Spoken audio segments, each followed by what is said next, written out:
হঠাৎ করে এক জঙ্গির দর্শন পেলাম। জঙ্গি নাকি আতঙ্কবাদী নাকি সাচ্চা মোমেন মুসলমান, কি নামে তাকে অভিহিত করব কিংবা কোন উপাধি তাকে দেব, সেটা ধীরে ধীরে আমরা দেখব। তো চলুন আমরা তার কাছ থেকে একটু শুনি সে কি বলতে চাচ্ছে। একটা অনুরোধ, একটা অনুরোধ।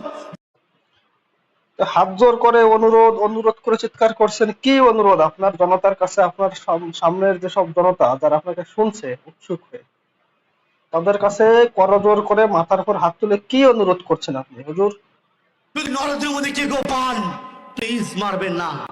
দেখি, নরেন্দ্র মোদীর প্রতি এত দরদ অন্তত পক্ষে বাংলাদেশের কোন মুসলিমের কাছ থেকে আমি শুনিনি যে বাংলাদেশের মুসলমানরা নরেন্দ্র মোদীকে ভালোবাসে। এমনকি ভারতবর্ষের মুসলিম যারা নরেন্দ্র মোদীর কাছ থেকে সব থেকে বেশি সুযোগ সুবিধা পেয়েছে, ফ্রিতে রেশন খাওয়ার লাইনে সব থেকে বেশি দাঁড়িয়ে যারা, সেই মুসলিমরা নরেন্দ্র মোদীর কাছ থেকে চাল ডাল আটা তেল নিচ্ছে।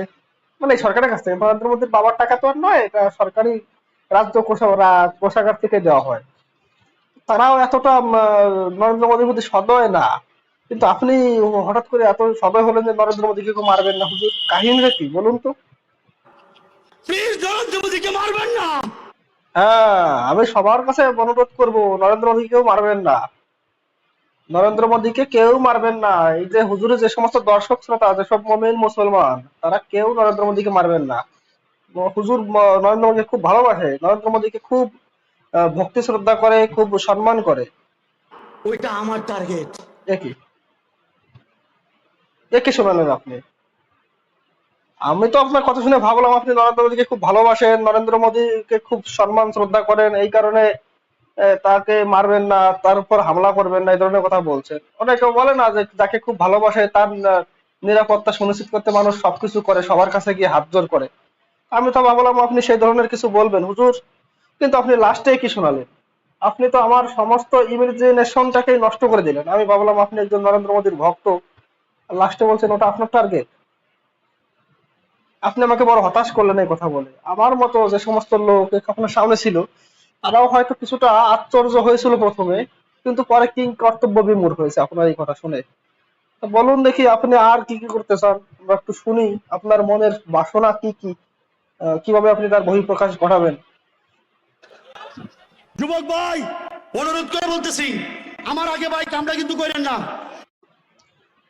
মানে কথাটা শুনলেন ভাই? যুবক ভাই, আপনাদের কাছে অনুরোধ করতেছি, অনুরোধ করছি, আমার আগে কামটা কেউ করবেন না। মানে নরেন্দ্র মোদী মনে হচ্ছে যেন এই পাড়ার ছেলে পেলেদের একজন, কিংবা মাঠে ঘাটে বিক্রি হয় গরু ছাগল, যে আমি কিনবো ওটা আর কেউ কিনবি না, বা আমি কাটবো ওটাই, এমন একটা ভাব দেখা যায়। নরেন্দ্র মোদী যেন হাতের মোয়া এখানে রাস্তাঘাটে থাকে, পড়ে থাকবে, আর যেখান থেকে টুক করে তুলে নিয়ে গিয়ে হুজুর নেতাকে হত্যা করবে। হ্যাঁ হুজুর, আপনি কি মনে করেন নরেন্দ্র মোদী আপনার মতো ফালতু পাবলিক? না, নরেন্দ্র মোদী একটা বিশাল গণতান্ত্রিক দেশের প্রধানমন্ত্রী, সামরিক দিক থেকে চতুর্থ নরেন্দ্র মোদী। নরেন্দ্র মোদীর প্রতিদিনের যে টাকা খরচ হয় তার সিকিউরিটির জন্য, তাতে আপনাদের মতো কয়েক হাজার কোটি হুজুর পালা যায়। আপনারা তো লিল্লাখোর, আপনারা তো কাজ বাজ করেন না, আপনারা খাও খান। যাতে যাকে ইসলামী ভাষা বলে লিল্লাখোর, মানে দান খয়রাত খেয়ে বসে থাকেন। তো নরেন্দ্র মোদীর সিকিউরিটির যে টাকা, সেই টাকায় আপনার মতো অনেক লিল্লাখোরকে পালা যায়, এবং বছর বছর পালা যায় হুজুর। নরেন্দ্র মোদী কোনো সাধারণ মানুষ নয়, বা কোনো সগির মোল্লা নয়, কোনো আব্দুল কাদের নয় যে তাকে খুশি ধরবেন আর টক্কর নিয়ে আসবেন। আপনি পাবেন কোথায় নরেন্দ্র মোদীকে? নরেন্দ্র মোদী কি আপনার সামনে দিয়ে ঘুরে বেড়াচ্ছে? মানে কি আপনার, কি ধরনের আপনার মানসিকতা? তারপর বলুন, আপনি আরেকটু বিষ ছাড়ুন, আপনার বিশাল যে বিষের প্রভাব আমরা দেখি দেই কতটা সমাজে প্রভাব ফেলতে পারেন আপনার এই বিষ দিয়ে। নরেন্দ্র মোদীকে পাইলে হাত পাগুলা ধরবেন।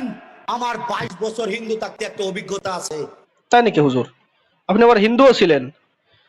আর আপনি যেভাবে বলছেন মনে হচ্ছে যেন নরেন্দ্র মোদী আপনার পাশের বাড়ির কেউ, মানে সবাই মিলে লোকজন নিয়ে তাকে ধরলেন, চার হাত পা ধরবেন।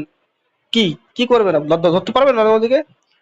নরেন্দ্র মোদীর ধারে কাছে আপনি আসতে পারবেন? এনএসজি সিকিউরিটি আপনার সাথে সাথে 72 হুর প্রাপ্তি ঘটিয়ে দেবে। আপনি তো বাংলাদেশে বসে বলছেন, যদি দেশে বসে বলতেন না, এতক্ষণ আপনার 72 হুর হয়ে যেত।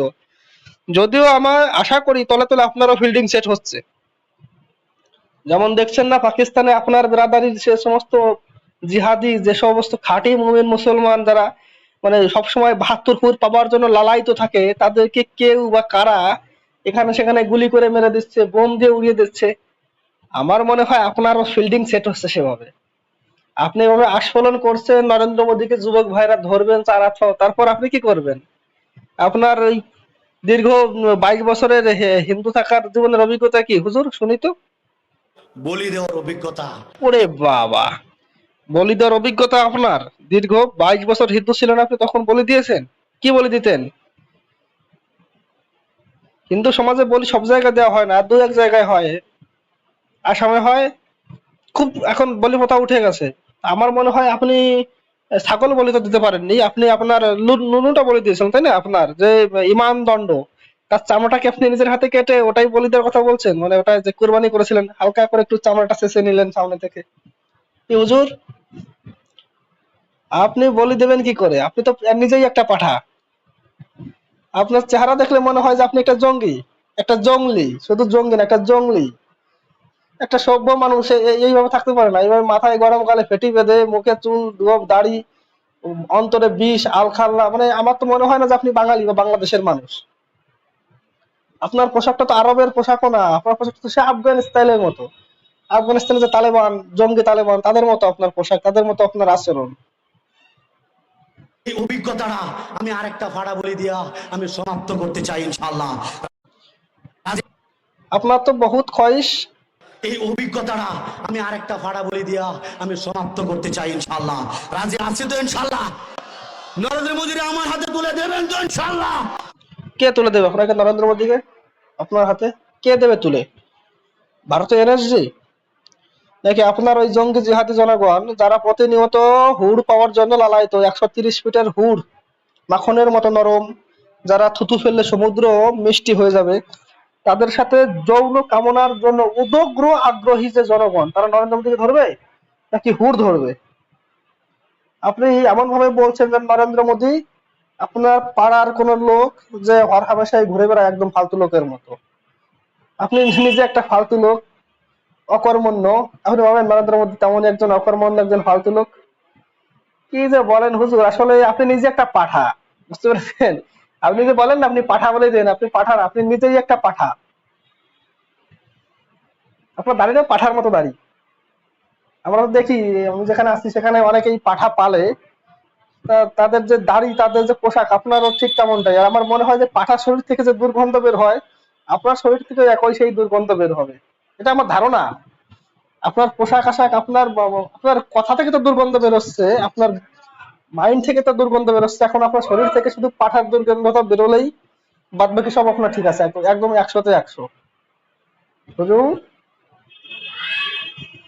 আপনার ফিল্ডিং সেট করতে হবে। লস্করে তৈবার যে সমস্ত মারা যাচ্ছে, আপনিও তাদের সিরিয়ালে চলে আসবেন, সমস্যা নেই। আপনার ৭২ হুড়ো রেডি। এখন শুধু কোনো একজন গুলিটা করবে আর আপনি সাথে সাথেই চলে গেলেন ৭২ হুড়, গিয়ে শুধু লাগাবেন আর লাগাবেন, লাগাবেন আর লাগাবেন। আহা, কি অসাধারণ যৌন জীবন হবে আপনার। এক হুজুর বলেছিল একটা না ৭২,০০০ ৫২,০০০ বছর ধরে লাগানো যাবে, তারপরেও ইমানদণ্ড নরম হবে না। তো পাঠা, আপনি কি লাগাতে পারবেন সেভাবে? পৃথিবীতে আপনার কয়টা বউ? একটা, দুটো, তিনটে, চারটে, তার বেশি তো আর নেই। আপনাকে জানাতে পাঠানোর ব্যবস্থা করবো। নরেন্দ্র মোদীকে তো আপনি হাতের কাছে পাবেন না, নরেন্দ্র মোদীকে তো বলিও দিতে পারবেন না। তো আপনার ফিল্ডিং সেট হয়ে যাবে খুব দ্রুত, সমস্যা নেই। আল্লাহ তুমি তৌফিক দাও ফাটারে বলি দেওয়ার। আল্লাহ কি তৌফিক দান করবে? আল্লাহ নিজেই তো বিপদে আছে। আল্লাহ নিজেরই তো জীবনে টানাটানি, জীবন সংশয়, যে আল্লাহর অস্তিত্ব থাকবে কিনা তাই নিয়ে তো বর্তমানে এক্স মুসলিমদের যে ঢেউ আসছে, মহাসমুদ্রের মহাপ্লাবন যেভাবে এগিয়ে আসছে ধীরে ধীরে, তা আল্লাহ নিজের অস্তিত্ব নিয়ে যে নিজে টানাটানি করবে, তার নরেন্দ্র মোদীকে বলি দেওয়ার কি তৌফিক আপনাকে দেবে? তো হ্যাঁ পাঠা বাবু, আপনাকে আমি একটা কথা বলতে চাই। পাঠা বাবু বলবো না, পাঠা মিয়া বলবো। হ্যাঁ, পাঠা মিয়া। আপনি নরেন্দ্র মোদীকে বলি দেওয়ার আশা ছেড়ে দিন। আপনি এক কাজ করুন, আপনি চিৎকার চেঁচামেচি না করে এখান থেকে মাদ্রাসায় ফিরে যান। মাদ্রাসায় ফিরে গিয়ে ওখানকার যে সমস্ত ছোট ছোট বাচ্চা আছে তাদেরকে বলাৎকার করুন। আর আপনি যেটাকে বলা হয় না যে গাছি সবসময় তার দায়ে ধার দিয়ে রাখে, কখন গাছ বাঁধে তখন ক্যাট করে কেটে ফেলতে হবে, তো তো আপনিও আপনার ওই ইমান দণ্ডে ছোট ছোট বাচ্চাদের পেছন মেরে বলাৎকার করে আপনার ইমান দণ্ডকে শান দিয়ে রাখুন, যে যখনই আপনার টক করে মেরে দেওয়া হবে গুলি করে, তখনই আপনি জান্নাতে গিয়ে সাথে সাথে ঝাঁপিয়ে পড়বেন 72 হুরের উপর, আর শুধু লাগাবেন আর লাগাবেন, লাগাবেন আর লাগাবেন। তো আমরাও আল্লাহর কাছে কি দোয়া খায়ের করবো যে হে আল্লাহ, এই যে হুজুর, এই হুজুরকে আপনি আরো 2-1টা বেশি হুর দিয়েন। এ অত্যন্ত উত্তেজিত এবং শরীরে অত্যন্ত অত্যাধিক জোশ, তো এর 72 হুরে হবে না, একে আরো 72টা দিয়ে দিন হুর। এটা আমি আল্লাহর কাছে সুপারিশ করলাম। আর যদি কোনো মহানুভব আল্লাহকে নির্দেশ দিতে চান, তিনি দিতেও পারেন আল্লাহকে নির্দেশ যে এনাকে যেন 72 দুগুণী 144 খানা হুর দেওয়া হয়। তো আপনি যান, চিৎকার চেঁচামেচি করবেন না, আপনি একদম এখনই ওয়াজ শেষ করে বাড়িতে যান। বাড়িতে নয়, মাদ্রাসায় যান, মাদ্রাসায় গিয়ে ছোট ছোট বাচ্চাদের পায়ে হতে ভ্যাসলিন লাগিয়ে বা থুতু লাগিয়ে যে কোনো প্রকারে আপনি তাদের পায়ু পথকে একটু বৃহৎ করুন। আর আপনার সেই সাথে ইমান দণ্ডতাও শান দেওয়া হয়ে যাবে, আপনার সেক্সের প্রতি একটা আগ্রহ থাকবে, যাতে জান্নাতে গিয়ে আপনি সাথে সাথে কোনো প্রকারের সময় নষ্ট না করে ঝাঁপিয়ে পড়তে পারেন। আমরাও সেই দোয়া খায়ের করে আজকের বক্তব্য শেষ করছি। ধন্যবাদ সবাইকে।